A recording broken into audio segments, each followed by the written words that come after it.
Stage 2 Overview. Welcome to Stage 2. During this training, participants will begin using the linked courseware with their students. The focus is to assist you to develop your online teaching skills while using the linked courseware.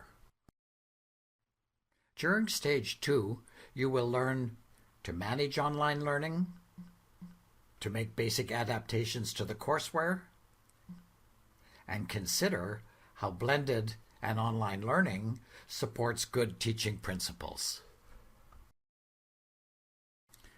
When we get to Stage 3, we will explore best practices in blended and online learning and further develop your course editing skills. In both these stages, you must manage your own linked courseware with students for a minimum of 4 weeks. You will have a maximum of 4 months to complete each stage of training. This orientation will help you find your way around the course. It will also give you an overview of the assessment criteria. The pre-Stage 2 course used simulations and quizzes. The Stage 2 course moves to applying what you've learned as you implement the courseware with your students.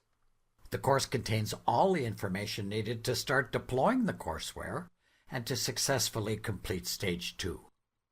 You will be able to ask questions of your mentor or visit live online help to help you during this learning process. This general section, sometimes called Zero Topic, provides resources common to all course sections, an announcement forum, a glossary, a few help pages, and a link to the Stage 2-3 Exemplar course, where you can find samples of various activities and resources explained in the training. You should start Stage 2 by familiarizing yourself with the orientation and assessment section. The Deploying the Courseware Step-by-Step file serves as a guide to deploying the courseware from the start to the end of the course. The Stage 2 assessment document is another key item in this section. It is a checklist of all the assessment items in Stage 2. You should download a copy of this Microsoft Word file to your local computer, and as you complete assessment tasks, you should update and save this file. When you complete Stage 2, you will submit this file to your mentor. Please read this file carefully once you start the training and refer back to it as you progress through the training. The Getting Started section contains a series of documents to help you get started using the courseware. The key information you need to get started with the courseware was introduced in the pre-Stage 2 training, and many of the documents here serve as a review. You are encouraged to scan and refer back to these files on a regular basis. The posting in the announcements and the Introducing the Courseware Help block files can help teachers with the Stage 2 assessment tasks. The Course Management section is the most interactive topic in the Stage 2 course. Participants must take a course management quiz and pass it with a minimum score of at least 80%. It is the only required quiz in the Stage 2 course, and participants may repeat the quiz as many times as necessary to pass. The files in the Course Management Documents directory provide the information on which participants are quizzed. Participants who prefer video can watch videos as an alternative to prepare for the quiz in this section. The documentation can be referenced when needed.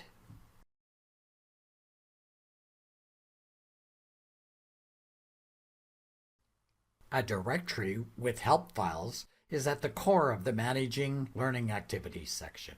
These help files provide information for teachers facilitating students who are using the various activities in the linked courseware. Teachers can scan and refer to the files that correspond with the activities they are using in the linked courseware. The ideas for applying assessed task is in this section. This is a collaborative activity for instructors to share teaching ideas. All ideas will be displayed randomly in a block on the course homepage. There is an optional quiz at the start of this section.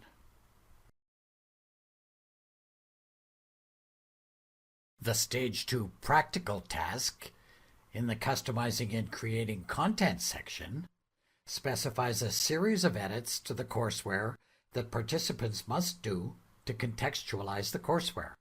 While the tasks in this section may be the most challenging in Stage 2, especially for teachers who have never used a learning management system before, these tasks are achievable for even novice users. This is made possible using the supporting files in the Customizing and Creating Content Documents section and with assistance from a mentor. These tasks were selected because they are straightforward and serve as good introductions to course editing.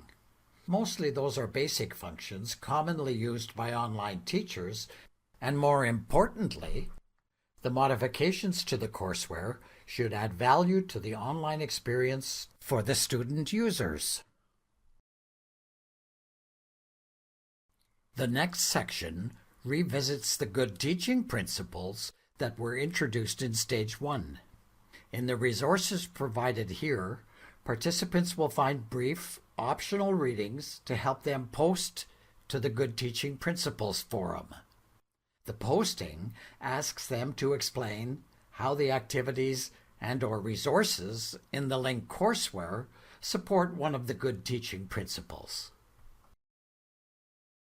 The Making Tutela, a part of Blended Course Delivery section, requires participants to go to the Tutela website and take an idea from a discussion group or download a non-SCORM resource and incorporate it into their teaching.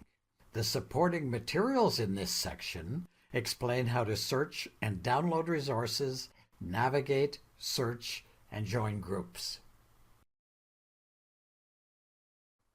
The two files in the Editing a Courseware Delivery Cycle section will help participants at the end of a linked session. They explain resetting, backing up, and restoring a course. Course backup is also a function some developers and teachers do at regular intervals, as there is no undo functions like in many software programs. At the end of Stage 2, participants are asked to complete a survey. Remember that participants have a maximum of 4 months to complete Stage 2 once they are given access to it. Good luck!